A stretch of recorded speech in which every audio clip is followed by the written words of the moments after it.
Educando seu bolso, com o economista Frederico Torres.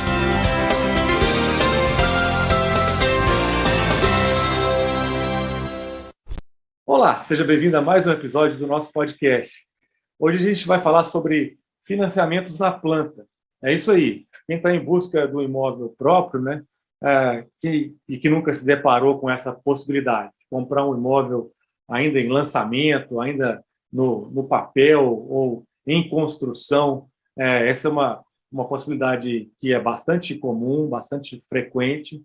A gente já falou sobre esse assunto há quase 2 anos atrás, no podcast número 332, com a diretora de uma empresa pequena, de uma construtora pequena. E hoje a gente vai voltar a falar sobre ele, sob uma perspectiva nova.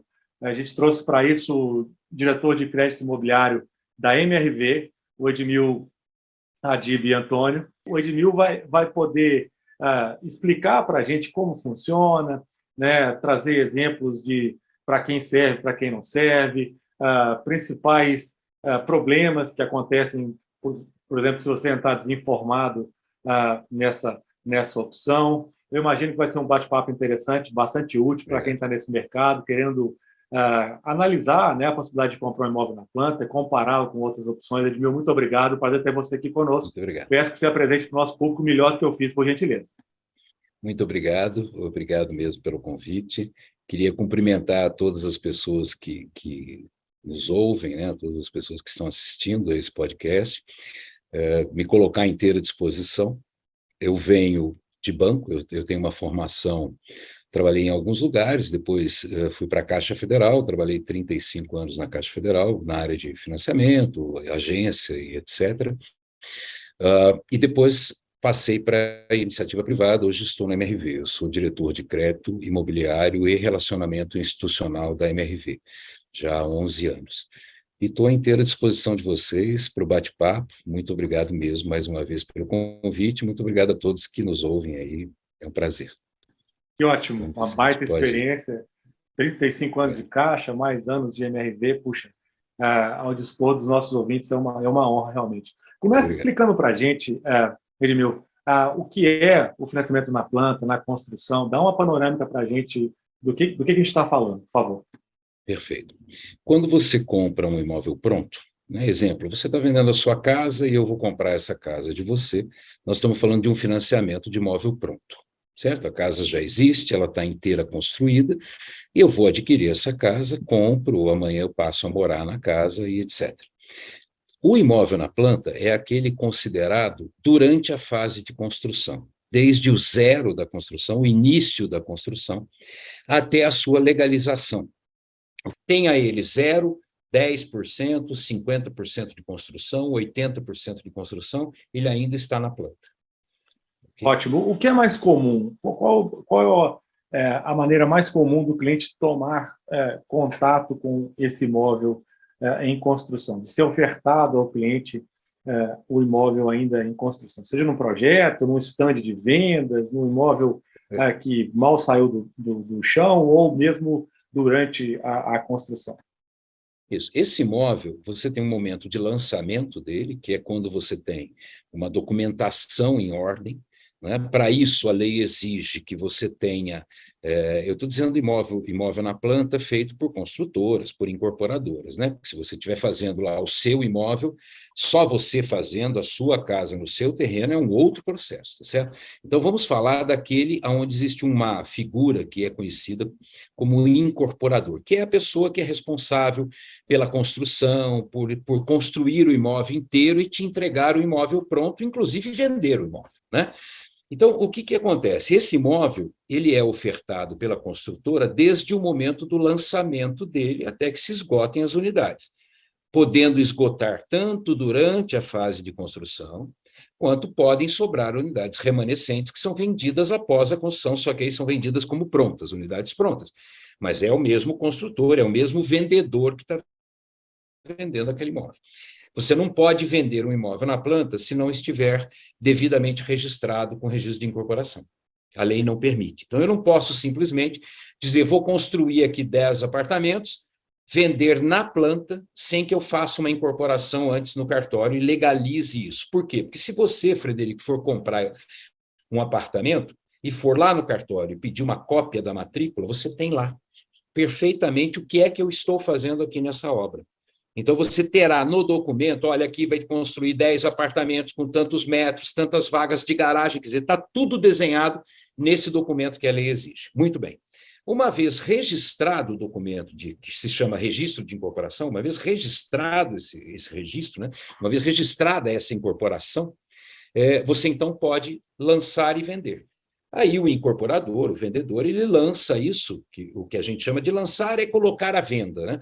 Você vai para o mercado e aí os compradores vão comprar até que a última unidade seja vendida, podendo acontecer ao longo da planta, podendo acontecer depois de pronto. Então, o Frederico pode comprar o apartamento dele durante a planta. Ah, está com 15% de obra. Ah, está com 80% de obra. Não tem problema. O Frederico falou, eu quero comprar esse imóvel na planta. Aí o Edmil, nesse momento, não tem dinheiro, não tem financiamento, não vai comprar na planta.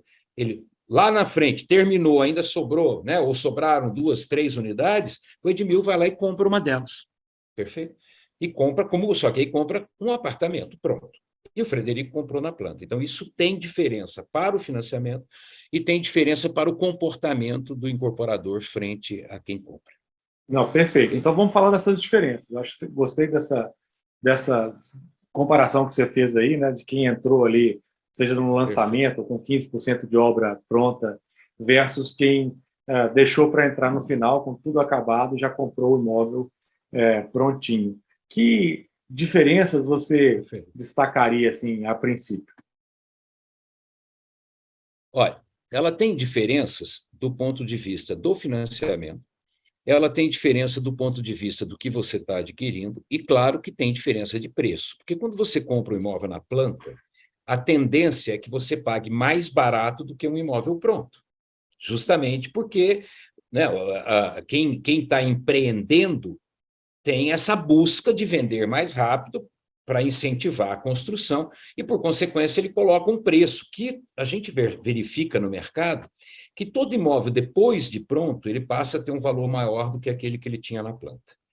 Por quê? Pois justamente porque ele já está pronto. Então, as pessoas acabam pedindo mais, porque ele já está pronto, ele requer pagamento, muitas vezes, de tributos e etc., né? Então, essa é a primeira diferença. Normalmente, o preço na planta ele tem mais oportunidade, quanto mais rápido você comprar, do que quanto ele vai ficando pronto. Quanto mais obras tiver, há uma tendência de que o próprio mercado valorize esse imóvel e você acaba vendendo mais. Por exemplo, um imóvel que está com 80% de obra do que aquele que está com 10%. Um imóvel que está completamente pronto do que aquele que está com 80%. Perfeito? Então, essa é uma primeira diferença. Aí, vamos entrar, então, na diferença da aquisição propriamente dita, da compra, né? Aquisição, ou seja, eu estou comprando de você esse imóvel, né? Estou adquirindo de você esse imóvel. Por exemplo, você está me vendendo um apartamento pronto por R$300 mil, ok? R$300 mil. Vamos até falar de um outro, R$270 mil, um apartamento pronto. Esse apartamento na planta, você estaria pagando aí, sei lá, muitas vezes 240, 250, mas você está comprando pronto. Então, esse apartamento está R$270 mil hoje. E você está me vendendo por 270 mil. Perfeito. O que acontece? Vamos admitir que aí existem duas hipóteses.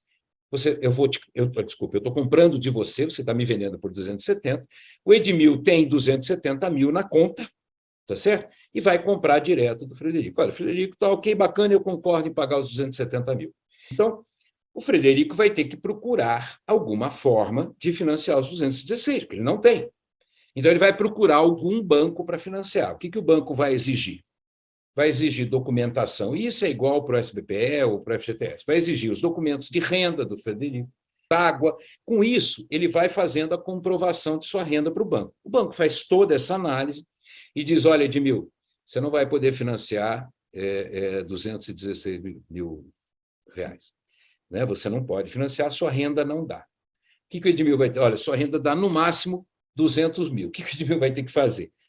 Se ele tiver um carro, alguma coisa que ele consiga vender e pegar os 16 mil que faltam, ele dá para o Frederico 70 mil e financia os 200, no prazo que ele puder financiar. Vamos dizer que eu financiei. Fui lá, financiei, eu vendi um carro que eu tinha, dei lá os 70 mil para o Frederico, financiei os 200 no banco. Esses 200, me deu lá R$ 3.000 de prestação, por exemplo, R$ 3.500 de prestação. O que é essa prestação que eu estou pagando? Então, eu assinei com o banco hoje, né? Hoje é dia 13 de setembro. Quando chegar, eu financei, por exemplo, em 20 anos. Quando chegar em 13 de outubro, vencerá a minha primeira prestação do financiamento. E o que é essa prestação? Essa prestação ela é composta por alguns elementos. Um dos elementos é tarifa, que você paga mensalmente ao banco, que é dividida aí pelos 20 anos que você financiou, ou 25 anos, ou 30 anos, ou 15 anos. Outro ponto, você tem 2 seguros que são obrigatórios no financiamento. Um seguro, que é o de danos físicos sobre o imóvel, que você paga lá uma alíquota por mês, vai pagar, que ele já vem na prestação. Você paga todo mês enquanto o financiamento durar, ok? Esse seguro, ele garante que se você tiver alguma ocorrência de danos na sua casa, de sinistro, que a gente chama, né? Algum dano, e esse dano não for por vício de construção. Vício de construção é aquele vício deixado pelo construtor, né? É diferente de você ter uma situação, por exemplo, um vendaval que destelhou a sua casa, né? É diferente. E não alguém que pôs uma madeira podre, a madeira podre quebrou e o telhado desceu, você perdeu o telhado inteiro. Isso é um vício, porque usou uma madeira que é absolutamente inapropriada. Agora, não foi um vendaval. Então, destelhou, né? Ou pegou fogo na sua casa por uma questão de elétrica, um raio, e isso queimou a sua casa inteira. Isso se chama danos físicos. Aí você aciona o seguro vai lá, examina, avalia e cobre esse dano. Você paga isso mensalmente, um X lá por mês. Muito bem, então nós acabamos de falar sobre o seguro de danos físicos do imóvel, né? Que é aquele que resguarda o imóvel. Existe um outro seguro que se chama morte ou invalidez permanente. É um seguro que cobre a pessoa. Então, se você está lá, se você financiou, e aqui eu vou chamar a atenção para uma coisa muito importante. Quando você financia, se você está usando só a sua renda, ou seja, você é casado, a sua renda é suficiente para você financiar sozinho, então o que você faz? Se você coloca lá só a sua renda, veja, indicou a renda dos dois, mas para o seguro você colocou só a sua renda. Se a sua esposa morrer, o seguro não quita absolutamente nada. Se você morrer, o seguro quita integralmente para ela. Tá certo? Para a outra parte que é compradora, para o outro dono do imóvel, vai dividir aí conforme é a lei brasileira de divisão de herança, certo? Ou seja, o seguro não entra na divisão da herança, ele simplesmente quita o financiamento. Se você usou a sua renda é suficiente, mas mesmo assim, você usou a renda da sua esposa e na hora de fazer o seguro, na prestação, você colocou, por exemplo, metade para ela e metade para você, e as rendas são suficientes, se ela morrer, quita metade. E você é obrigado a continuar pagando a outra metade. Se você morrer, quita metade. Ela é obrigada a continuar pagando a outra metade. Claro, se os dois morrerem, liquida. Então, vamos dizer que você ponha 90% da sua renda e ela ponha 10% da renda dela. Tá certo? Então, vamos dizer, R$ 1.000 de renda, você diz, R$ 1.000 de prestação, você diz R$ 900 é de responsabilidade do Edmil. R$ 100 é de responsabilidade da esposa do Edmil. Se a esposa morrer, quita só os R$ 100, você continua pagando 900. Se, ao contrário, você morrer, ela quita 900 e a sua esposa continua pagando 100 durante o financiamento inteiro. Perfeito? Mas é isso, então precisa tomar cuidado, porque o seguro de morte, ele cobre naquele tanto que a pessoa está contribuindo naquela prestação. Perfeito? Muito bem. Então, a prestação é composta de taxas, né, tarifas do banco, o seguro do imóvel, danos físicos que a gente chama, o seguro de morte ou invalidez permanente, que se você tiver invalidez permanente, você não morreu, mas o seguro cobre exatamente naquela proporção que cobre da morte, como eu falei. Muito bem. E aí vem a prestação propriamente dita, que tem 2 itens nela. Um é o juro daquele dinheiro que você emprestou, e outro que a gente chama de amortização. Então, por exemplo, de uma prestação de R$ 1.500, você estaria pagando R$ 50 de tarifa, R$ 100, vamos colocar aqui números inteiros, R$ 100 de tarifa, 200 de danos físicos, 200 de morte e invalidez permanente, ou seja, R$ 500. O R$ 1.000 que sobra dessa prestação de 1.500, uma parte dele é juros. O que eles fazem? Eles pegam o saldo devedor do seu lá, vamos dizer, no primeiro mês você financiou R$ 200 mil. Então, o primeiro mês você não pagou nada ainda, então a sua dívida é de 200 mil. Calcula os juros sobre os 200 mil, vamos dizer que dê R$ 600. Então, dos R$ 1.000, 600 é para pagar os juros. Os 400 que sobra, ele vai lá em cima dos 200 mil. Então, 200 mil menos R$ 400, R$ 199.000, né, e R$ 600. Perfeito? E assim vai durante todo o contrato. Então, a sua prestação, desde a primeira, você já paga juros, mais o que a gente chama de amortização. A amortização é o dinheiro que abate o seu saldo devedor, porque os juros não abatem o seu saldo devedor. Os juros, ele só paga mensalmente, de forma que no mês que vem, você não tem os juros sobre juros, por assim dizer. Muito bem. Esse é um financiamento normal, que é comum, relativamente comum. Eu diria que ele representa uma grande fatia do mercado. O imóvel na planta não é uma fatia pequena. Lá atrás, há uns 12, 15 anos atrás, ele representava muito pouco frente ao financiamento total. Hoje ele representa bastante, ele tem uma cota muito grande dos financiamentos todos. Como que acontece na planta? Na planta, esse cálculo de prestação ele muda um pouco. Por quê? Ele muda justamente para facilitar para o comprador, porque o comprador não pode morar no imóvel. Então, ele está pagando muitas vezes um aluguel, morando com, sei lá, com familiares, numa casa emprestada, enfim. Ou ainda está noivo, não casou, né? Cada um está morando na casa lá dos pais, etc. Então, nesse período, o que acontece? Vamos dizer que o Frederico comprou um imóvel do Edmil, agora o Frederico está comprando, o Edmil é incorporador, o Edmil está fazendo 10 apartamentos, o Frederico comprou no mês zero obra. O Frederico vai pagar o seguro mensal, porque se ele morrer, quita, aquilo que a gente já explicou, é a mesma coisa do pronto e do planta, você tem os seguros, não muda nada. A tarifa, não muda nada. Tarifa é tarifa sobre prestação de serviço, né? Não é juros, não é nada. É uma tarifa que você paga de alguém que está prestando um serviço para você. Como você paga no cartão de crédito, como você paga no financiamento do carro, é tudo igual, tá certo? Só que, no financiamento na planta, como o Edmil ainda não começou a construir, vamos dizer que o Frederico comprou, e por 2 meses seguidos o Edmil ainda não construiu nada. Se o Edmil não construiu nada, o Frederico não pagou nada ao Edmil ainda. Pagou lá a entrada, né? Pagou, vamos dizer que fosse a mesma coisa, 70 mil e financiou 200. Dos 200, o Frederico ainda não pagou nada. Por quê? Porque o banco só vai liberar para o Edmil o dinheiro do Frederico quando o Edmil construir. Então, o que acontece? Olha só. O Edmil não construiu nada no primeiro mês. O banco não liberou nada para o Edmil. 0 obra, não libera nada. Quanto que o Frederico paga? 0. Segundo mês, o Edmil fez 0. Terceiro mês, o Edmil fez 10% de obra. Então, o Frederico, dos 200 mil, vai ter que pagar 10%. Então, o banco tira daquela conta do Frederico de 200 mil, tira 20 mil, que é o 10%, e paga para o Edmil.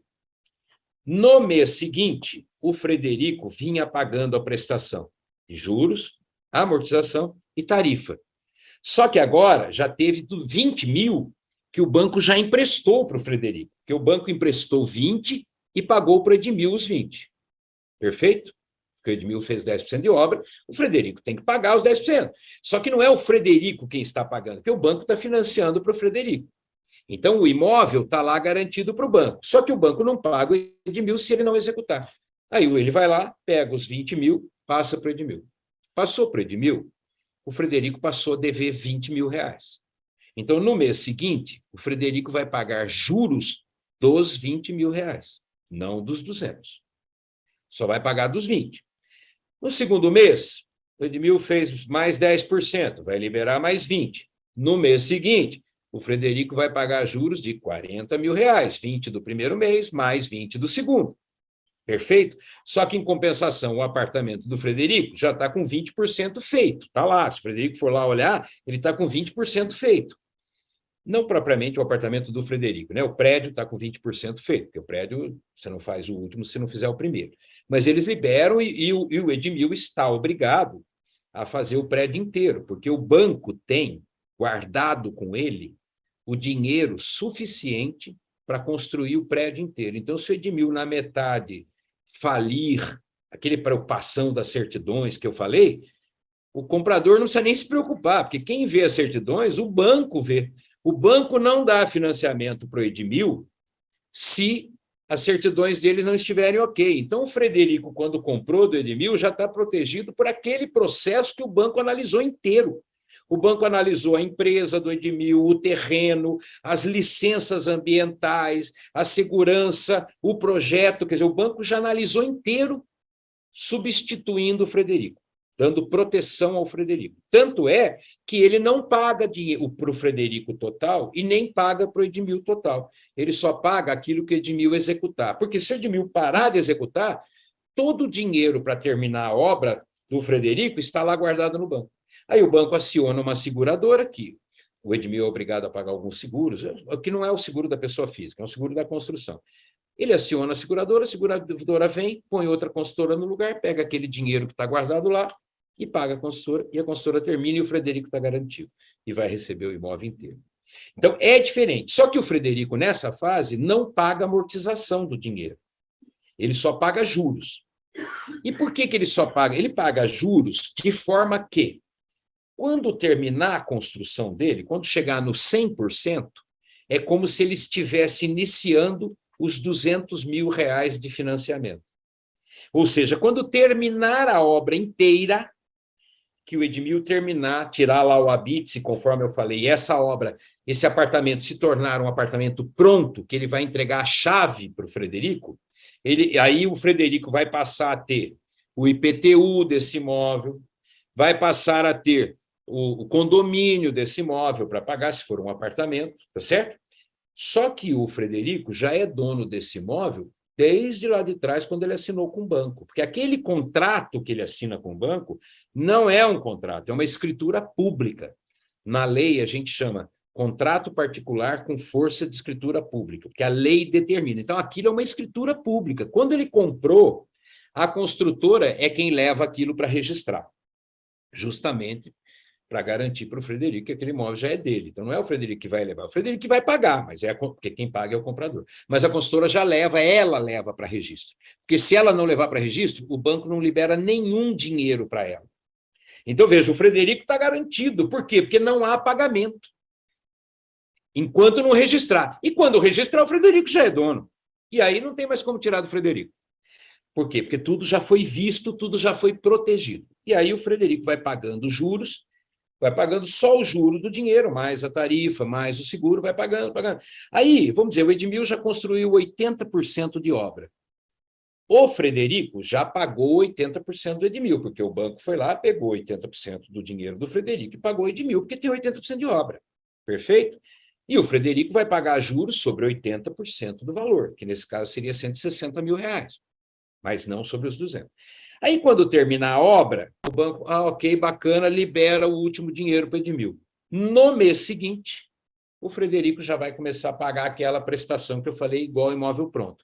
Seguro, tarifa, seguro de danos físicos, seguro de morte e validez, tarifa, juros e amortização.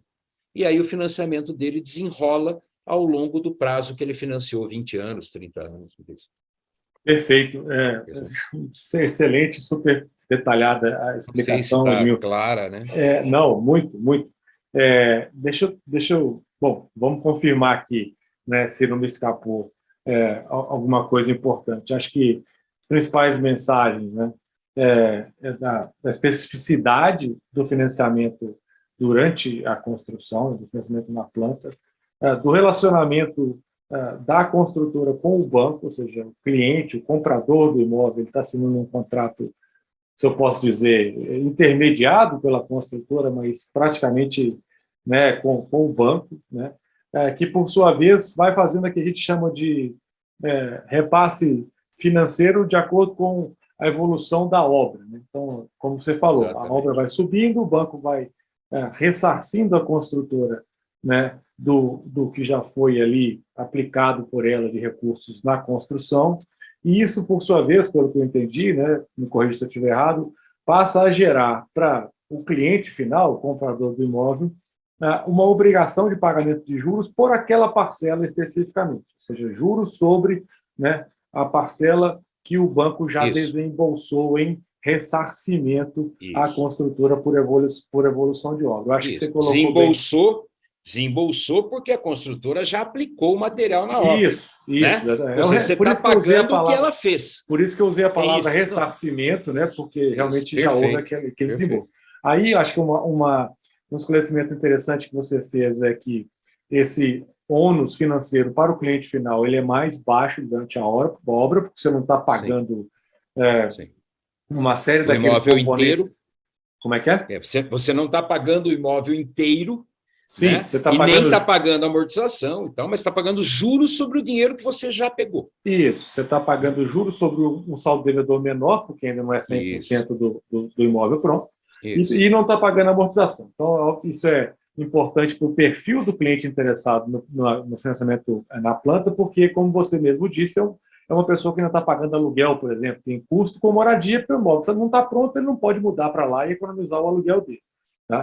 Acho que isso é uma coisa importante. Outra coisa que você falou que eu achei que vale repisar aqui é a questão dos cuidados que o comprador deve ter. Né? Você disse que, como o banco está no relacionamento com a construtora, ele se incumbe de mitigar ou de eliminar, verificar que não existem todos aqueles riscos, né, que a gente mencionou. O risco do terreno estar inapropriado, das certidões, sei lá, não estarem emitidas corretamente, ou seja, o risco da obra não ser uma obra viável, ou da construtora, por exemplo, ter uma situação financeira ruim, né, questionamentos judiciais, eventualmente, que não a permitam chegar até o final daquela obra, né? A gente, infelizmente, tem exemplos de construtoras no passado que acabaram quebrando e... Eu estou devendo tudo.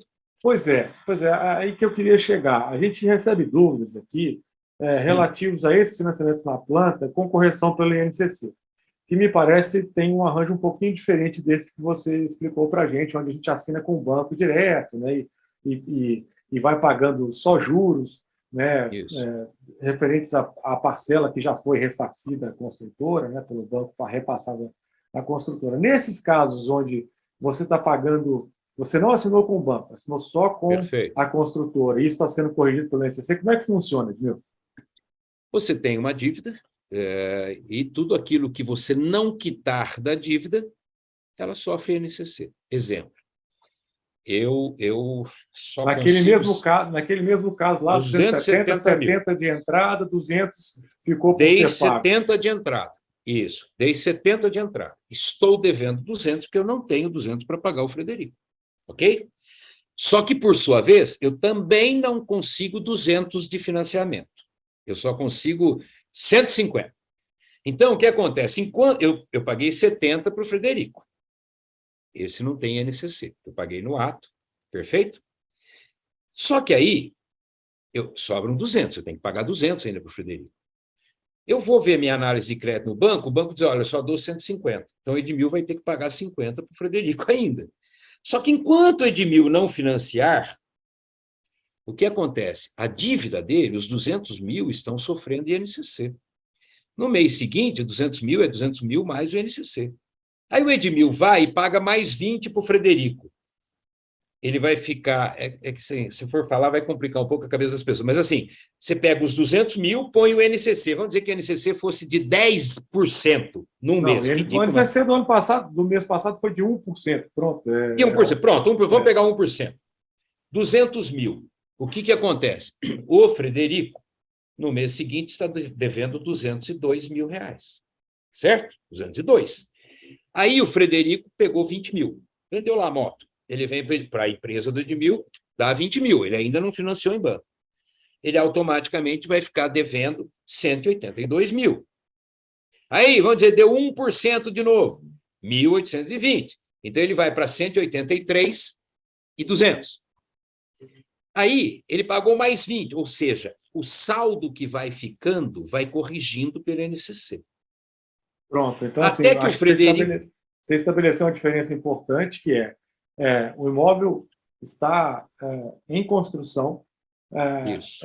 Num caso onde você assina com o banco, você só deve juros sobre o percentual já concretizado, a obra já, 20, 30, 40, 50% da obra já é concluída. E no outro caso, esse, onde você não assina com o banco, assina com a construtora, você passa a dever tudo aquilo que você não deu de entrada, ou seja, os 200 mil, no exemplo que o Edmil está dando. Isso, E não mil. só os 40, 50, que já foi concluído, porque não. Durante 1 ano e meio ou 2 que ela estiver construindo, o INCC está incidindo mensalmente. Na sua dívida com ela. Exatamente, na dívida total com a construtora. E aí, quer dizer, o que ela construiu não está ligado a você. Isso. Aí a gente recebe muita dúvida em relação a esse caso específico, porque as pessoas se assustam com esses 2 mil, devia 200, 2 mil de INCC, agora a gente fechou agosto com o INCC, acho que a 11% acumulado no ano, você imagina, a inflação está alta, o índice nacional da construção de 22 mil no ano. São 22 mil de juros. Aí a pessoa faz as contas das parcelas que ela pagou, ela pagou às vezes 20 mil e está devendo mais do que há um ano atrás. Aí fala, meu Deus do céu, será possível o saldo devedor não cai? E aí vem a minha outra pergunta. A gente recebe aqui dúvidas de pessoas que se assustam e que querem amortizar antecipadamente. Fazem uma proposta para a construtora, pedindo um desconto, que entendem que estão pagando aquilo antes da hora e merecem um desconto. E muitas vezes os descontos ou não são concedidos, ou são concedidos uns descontos muito pequenos. Tá? E as pessoas ficam achando que aquilo ali talvez não seja correto ou justo. O que você tem a dizer sobre isso, Edmil? Olha, eu vou dar a minha opinião, assim, a minha opinião, livre de qualquer, de onde trabalho, onde trabalhei, lembrando que eu venho de um banco que financia 70% da população brasileira. O que acontece? Não existe no mercado, a não ser de pai para filho, de irmão para irmão, dinheiro de graça. Não existe. Então, quando eu compro um apartamento seu, e eu vou te pagar aí, sei lá, em quantos anos, quanto eu puder, certo? Fiz lá o contrato com você. Quando vamos pegar esse caso seu, exemplo seu, 11% de INCC de 1 ano. Quem comprou por 200 mil 1 ano atrás e pagou 20 mil, olha só, ele ainda deve 202 mil. Por quê? Porque 200 mil mais 11%, 22 mil, 222 mil. Se ele pagou 20 mil, o saldo devedor dele, que era de 200, foi para 202. Aí você fala, mas é um absurdo, porque ele está pagando... Não, ele não está pagando mais, porque os juros nada mais é do que o dinheiro no tempo. Porque pensa você o seguinte, se você me empresta 10 mil reais e eu vou te pagar quando eu puder, pode ser que você receba os 10 mil, porque eu te paguei no final do dia, emprestei às 8 da manhã, paguei às 8 da noite, ou seja, não teve praticamente desvalorização nenhuma. Mas pode ser que eu leve 30 anos para te pagar. Imagine eu chegando hoje com 10 mil que eu emprestei há 30 anos passados de você. Ou seja, aqueles 10 mil lá, você provavelmente comprasse um prédio. Hoje, você não dá nem entrada, muitas vezes, num terreno, dependendo do terreno. Então, o que as pessoas precisam entender, assim, o que a gente precisa entender, assim, o que a gente paga assusta, porque a inflação é alta, o INCC é alto, e assusta, mas se você pegar, quando eu comprei de você o apartamento por 200 mil eu comprava, vamos chutar aí, sei lá, 100 mil quilos de carne, eu estou chutando aqui, Claro, 100 mil quilos de carne. Vai no mercado hoje e compra 100 mil quilos de carne com os 200 mil, você vai ver que você não compra. Então, na realidade, é porque a gente fixa na cabeça aquele dinheiro de 1 ano atrás. Mas a gente não para ver que aquele dinheiro de 1 ano atrás, hoje, ele não é a mesma coisa. Não, perfeito. Perfeito. A pergunta que eu sempre fiz, assim, a pergunta que eu sempre fiz para os clientes, né, quando eu era gerente de banco, ou sempre faço, é assim: você me emprestaria R$ 200.000 hoje para eu te pagar R$ 200.000 dia 13 de setembro de 2023? Não. Você me emprestaria? Claro, pai e mãe, alguém emprestaria para alguém R$ 200.000 hoje para ser pago dia 23 de setembro, dia 13 de setembro do ano que vem, exatamente os 200 mil? Ninguém. Não. Por quê? Porque se ele fizer isso, ele deu dinheiro para o outro. Sim, perfeito. Não sei se você está estressando a importância de saber o valor do dinheiro no tempo. Acho que fica a mensagem para mim que esse desconto não seria obrigatório, e se houver, tende a ser uma coisa irrisória e que é justificável financeiramente falando. Fica a mensagem também de que eu acho que as pessoas muitas vezes não estão preparadas para tomar as decisões que estão fazendo, contrata esse financiamento sem saber como ele funciona e acaba se assustando com um saldo, na hora que tem que pagar um saldo devedor corrigido pelo INCC, né, que é um pouco maior do que eles previam. Muito importante você dar esses esclarecimentos para a gente aí, né, falando de dentro da consultora, com a experiência de caixa que você tem. Edmil, infelizmente meu tempo está muito estourado aqui. O papo foi super bom. Eu queria deixar para suas considerações finais, aí, dicas. Você já deu uma série de dicas muito boas em relação a esses financiamentos na planta. Assim, quem está entrando, que tipo de cuidado deve tomar, que tipo de que preparação é importante fazer, que coisa não deixar de tirar de mente para não ter uma surpresa negativa lá adiante. Ao mesmo tempo, eu já te agradeço de novo pela sua participação. É isso. Sim, se eu pudesse, vamos dizer, transferir um pouco de conhecimento ou dizer um pouco do que eu penso disso, eu diria assim, para o adquirente, comprar na planta é uma oportunidade muito grande, principalmente pela valorização, não tenha dúvida. Até porque, quanto mais você segurar, eventualmente mais você vai pagar por esse imóvel daqui 1 ano, daqui 2 anos, né? Os financiamentos nem sempre estão disponíveis. Você tem anos que eles estão muito disponíveis, como agora, nesse segundo semestre, com todo esse apoio que o governo tem dado para a baixa renda, né? Toda essa modificação que o Conselho Curador do FGTS tem dado, tem facilitado muito, principalmente para a baixa renda, que é quem mais precisa. Eu, por exemplo, a minha casa é financiada. Eu sou um aficionado de financiamento. Eu sou um aficionado. Por quê? Porque eu não conseguiria pagar à vista, não tenho dinheiro para pagar à vista e não gostaria de me submeter a INCC. Estou falando muito abertamente. Então, se eu fosse comprar um imóvel na planta, eu ia tentar correr o mais rápido possível.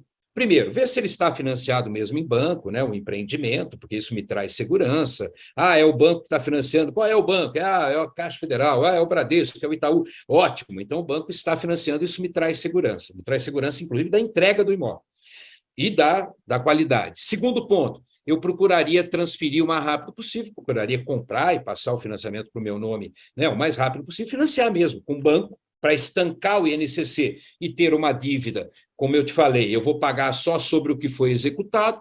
Se não executar a obra, eu pago 0. Se atrasar a obra, para mim, não tem atraso, porque, aliás, o banco, se a construtora passar do prazo limite, o banco para de cobrar, a Caixa Federal para de cobrar da construtora, do cliente passa a cobrar da construtora se ela ultrapassar o limite de tolerância. Então, assim, essa é uma coisa que é fundamental, entendeu? Que as pessoas tenham em mente. Ter esse cuidado de saber ser financiado e, principalmente, colocar o financiamento dentro da sua renda. Porque eu vi muitas vezes, as pessoas fabricando renda, juntando renda de 2, 3, 4 irmãos para comprar, e no dia seguinte o irmão quer casar, ele não pode comprar outro porque ele já financiou, e se ele sair daquele, o pessoal aqui não consegue mais pagar porque depende da renda dele. Então é fundamental você comprar aquilo que cabe no seu bolso. Excelente, maravilha. Excelentes considerações, avaliação financeira dos riscos do INCC, a prudência no planejamento, consideração dentro da faixa de renda. Maravilha, cara. Muito obrigado mais uma vez, foi uma honra. É uma pena que a gente não tenha mais tempo.